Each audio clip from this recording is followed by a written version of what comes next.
জুবাইদা রহমান, তারেক রহমানের সহধর্মিণী, তিনি ঢাকার উদ্দেশ্যে রওনা দিয়েছেন।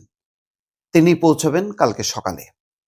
তিনি পৌঁছানোর পর সম্ভবত, যেটি বিভিন্ন সূত্র থেকে জানা যাচ্ছে, যে বেগম খালেদা জিয়ার সঙ্গেই তিনি রওনা হবেন।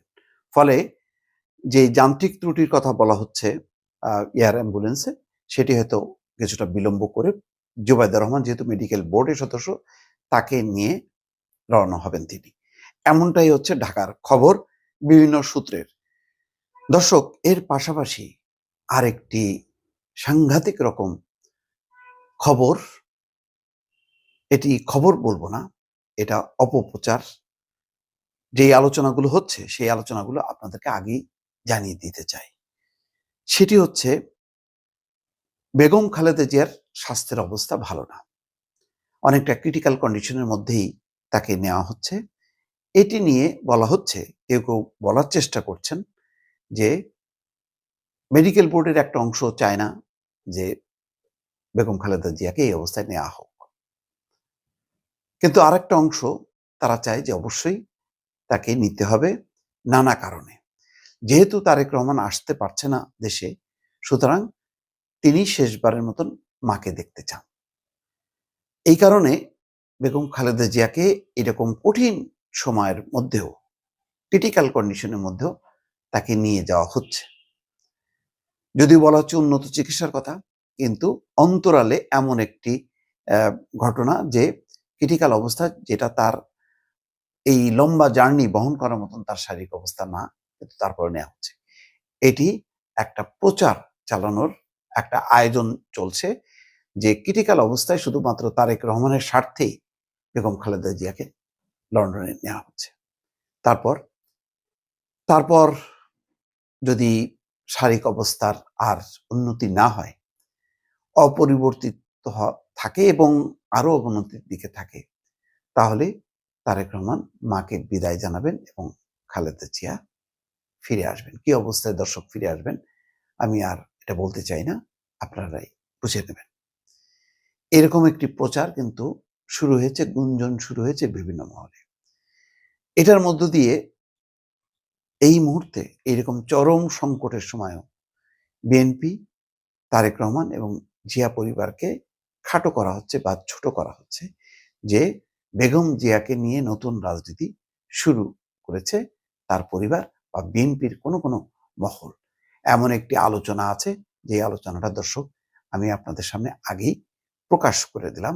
আপনারা অবশ্যই সতর্ক থাকবেন। বেগম খালেদা জিয়াকে যে উদ্দেশ্যে নেওয়া হচ্ছে, তার মূল কারণ হচ্ছে তার উন্নত চিকিৎসা। আন্তর্জাতিক মেডিকেল বোর্ড সিদ্ধান্ত নিয়েছে, ফলে বোর্ডের মধ্যে কে দ্বিমত প্রকাশ করলো সেটা বড় কথা না, কিন্তু এমন একটা দ্বিমত আছে বলেই এরকম একটা প্রচার চালানো হচ্ছে, যে যেখানে তার শরীরের অবস্থা একেবারেই খারাপ, এখানেই সর্বোচ্চ চিকিৎসা দেওয়ার চেষ্টা করা উচিত, কিন্তু তারপরেও তাকে নেওয়া হচ্ছে। এবং এটি নেওয়া হচ্ছে, তারেক রহমান যেহেতু আসবেন না, তিনি যেহেতু মাকে বিদায় দেবেন, থেকে যাবেন, সব মিলিয়ে আরেকটি রাজনৈতিক ব্যাখ্যাও এখানে এসছে। সেটা হচ্ছে বিএনপি এখন নিজেই চায় যে নির্বাচন পিছিয়ে যাক। সেই কারণেই নজরুল ইসলাম খান নির্বাচন কমিশনে গেছে এবং ডক্টর মোহাম্মদ ইউনূসকে অনুরোধ করা হবে, আপনি আরো থেকে যান। ডক্টর মোহাম্মদ ইউনূস তখন নিশ্চয়তা চাইবে যে রাজনৈতিক দলগুলোর কাছে, যে আমি কতদিন থাকবো আপনাদেরকে জানাতে হবে। কারণ ডক্টর ইউনূস ক্ষমতা ছাড়তে চান না, এমন একটি আলোচনা আছে, যার কারণে তিনি বিব্রত। এই কারণে তিনি ফেব্রুয়ারিতেই নির্বাচন করতে চান এবং তার সম্ভাব্য ডেট হচ্ছে 12ই ফেব্রুয়ারি।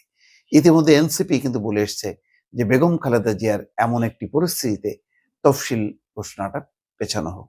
হয়তো তফসিল ঘোষণা আরো কিছুদিন পেছানো হতে পারে, কিন্তু বিএনপির চাওয়া নির্বাচনটা পিছিয়ে যাক, তাহলে এর মধ্যে তারা পরিস্থিতিটা তাদের অনুকূলে আনার চেষ্টা করা হবে। এখন যদি তারেক রহমান মায়ের চরম সময়ের পরেও যদি আসতে না পারেন, স্বাভাবিকভাবে বিএনপির অবস্থা খুবই শোচনীয় হবে। কিন্তু কেন, কি কারণে আসতে তিনি পারছেন না বা পারবেন না, সেটিও দলের পক্ষ থেকে ব্যাখ্যা করা যাচ্ছে না, কারণ এর সাথে অনেকগুলো আন্তর্জাতিক কারণ জড়িত। তার মধ্যে অন্যতম প্রধান কারণ হচ্ছে ভারত। ভারতের একটি বাধা আছে বলে প্রচার চালানো হচ্ছে, যার কারণে তারেক রহমান নাকি আসতেই পারবেন না। মাকে নিতে আসছেন, তার মানে শাশুড়ি মাকে নিতে আসেন তারেক রহমানের সহধর্মিণী। কিন্তু পরে যখন নাকি বেগম খালেদা জিয়া দেশে ফিরবেন, তখন নাকি তারেক রহমান ফিরতে পারবেন না বা ফিরবেন না। এই অবস্থায় তখন দলের অবস্থা কি হবে? স্বাভাবিকভাবে সংকটের মধ্যে পড়বে এবং বিভিন্ন রকমের প্রচার প্রচারণা চলবে এবং সেই প্রচার প্রচারণাটা কিন্তু ইতিমধ্যে আ একটা সংগঠিত করা হচ্ছে যে এমন একটা আলোচনা চালানো হবে যাতে ফাইনালি বেগম খালেদা জিয়াকে কেন্দ্র করে বিএনপি যাতে চূড়ান্ত ড্যামেজের মধ্যে যায়। এমন একটি আলোচনা, এমন একটি অপপ্রচার দর্শক ইতিমধ্যে রাজনৈতিক মহলে ছড়িয়ে দেওয়ার চেষ্টা চলছে নানা কর্নার থেকে। যারা চায় না বাংলাদেশে একটা সময় মতন একটা নির্বাচন হোক এবং খুব দ্রুত বাংলাদেশ সাংবিধানিক শাসনের দিকে ধাবিত হোক। যারা চায় না তারা এখন বেগম খালেদা জিয়ার শরীর স্বাস্থ্য চিকিৎসা নিয়ে নানা রকম অপপ্রচার চালানো হচ্ছে। দর্শক, আমার এই টোটাল ভিডিওটা আপনাদেরকে সতর্ক করা, সচেতন করা